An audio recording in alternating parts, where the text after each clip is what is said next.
It has never happened. So people didn't know who was out, but they so much fear Awolowo that they thought it was action group. Remember, they've sent him to prison already because of a so-called plan, coup. which we call phantom coup. Phantom? Yes. Are you sure Awolowo did not plan a coup? There's no evidence. As a lawyer, we rely on concrete evidence. There's no evidence that he planned a coup. You remember one of his guys, Ikoku, Yes. who later ran to Ghana, Yes. wrote a book Yes. where he suggested Yeah. that yes, there was a planned coup. Well, as far as we are concerned, when he was tried, Justice Owema said that his hands were tied.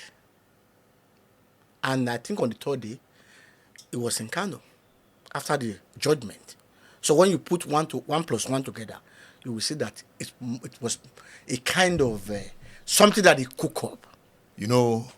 Ikoku Yes. ran to Ghana. Yes. Even Banjo ran to Ghana. Yes.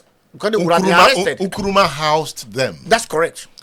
Ifajuna Yes. ran to Ghana. That's right. Nkrumah housed him. Yes. Just that he was unlucky. Yes. About few days after he ran to Ghana. They took over from Nkrumah. Nkrumah. Now, why were they all running to Ghana?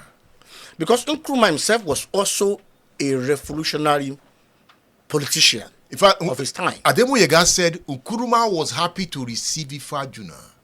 He celebrated them for taking out the feudalistic northern leaders. Exactly. If you read Awolowo's The Travails of Democracy. Democracy, yes. Awolowo had a problem with feudalism. Of course. He didn't like it. Yes. He was angry with them. Of course, yes, he was. He wasn't ready to go into any political dialogue with them. He wouldn't. He wouldn't have done so at all. So perhaps he would have wanted to remove them as leaders. Through election, Awolowo believed in democracy. Throughout his entire life, he was a Democrat.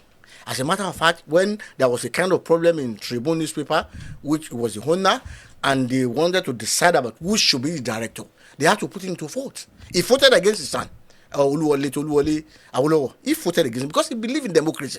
So Awolowo believed that he could still win the election. So he wouldn't have done that. The allegation remains a phantom until a concrete evidence. Hearsay, what Ikoku said was what you can call hearsay. There must be a concrete evidence. They will say, okay, this is what we have. They checked his house. They went to Awolowo to search his house in Okeado at that time. Nothing was found on him. Nothing incriminating was found on him. So it remains an allegation that has not been substantiated throughout.